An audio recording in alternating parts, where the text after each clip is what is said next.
اللہ کا ڈر، خوف خدا، خشیت الہی، یہ سب سے بڑی دولت ہے اگر مجھے اور آپ کو میسر ہو جائے۔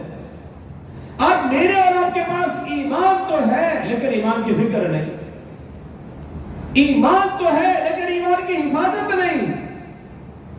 روزے کی حالت میں بھی میرا اور آپ کا وقت موبائل میں گزر رہا ہے۔ روزہ رکھ کر ہم موبائل دیکھتے ہیں تو کیا سمجھوں گا کہ آپ یا میں صرف قرآن کی تلاوت کرتے ہیں؟ اور پھر ہمارا المیہ دیکھیے کہ ہم رمضان کے مہینے میں ایسے لوگوں سے دین سیکھتے ہیں ٹی وی کے اوپر کہ جو پورے 11 مہینے اداکاریاں کرتے ہیں، فنکاریاں کرتے ہیں، ناچ گانا کرتے ہیں، اور یہ امت ان سے دین سیکھ رہی ہے۔ اس سے بڑا المیہ اور کیا ہوگا؟ اور نام وہ رمضان کا لیتے ہیں، رمضان کا نام لے کر، شان رمضان، رمضان کریم، مختلف نام لے کر، ہلے بہارے لے کر، مرد ہو یا خواتین، نام اچھا لیتے ہیں، ایک مہینہ وہ دین کی بات سناتے ہیں اور آپ خوش سے سنتے ہیں، صحیح علماء کی بات کو سنتے نہیں، اور یہی بدبخت 11 مہینے ناچ گانا کرتے ہیں اور کرواتے ہیں انہیں اپنی ٹی وی میں، انہیں پروگراموں میں، اور ہمارا المیہ کیا، ہم انہیں سے دین سیکھنے لگے۔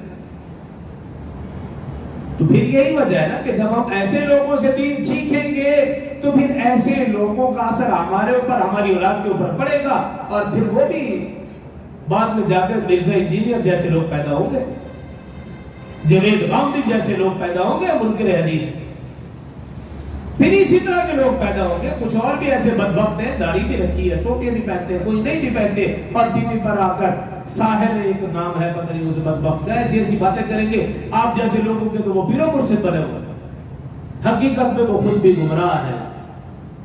اور پھر ایسے لوگوں کی پیروی کرنے والے بھی منبر رسول پر بیٹھ کر وہ بھی گمراہ۔ کیوں؟ تمہارا انتخاب ہی ٹھیک نہیں۔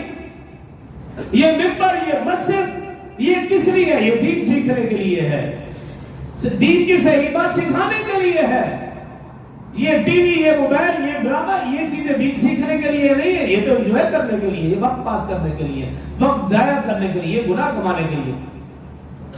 تو میرے اور آپ کے اندر تقویٰ پیدا ہوگا تو پھر روزے کا صحیح فائدہ ہے۔ اگر میرے اور آپ کے اندر تقویٰ، اللہ کا ڈر، خشیت الہی، خوف خدا، یہ میری کیفیت پیدا نہ ہو سکی تو پھر کوئی فائدہ نہیں۔ ہزاروں رمضان بھی آتے رہے، جیسا کہ میں نے پہلے بھی آپ کو سنایا تھا کہ کچھ لوگ گئے ایک بزرگ کے پاس اور کہنے لگے کہ ہمیں سبق دیجیے، ہم مرشد پکڑتے ہیں، جیسے مرشد پکڑتے ہیں لوگ، کہ ہم آپ کو اپنا مرشد بناتے ہیں، ہمیں سبق دے دیجیے۔ انہوں نے سبق دے دیا بھی جاؤ، یہ سبق یہ ہے کہ ہمیں ہر وقت اللہ دیکھ رہا ہے، ہر جگہ ہر وقت اللہ دیکھ رہا ہے، یہ سبق یاد کرو۔ اب 40 دن لگے، ان لوگوں نے سبق یاد کیا، ہمیں ہر وقت ہر جگہ اللہ دیکھ رہا ہے۔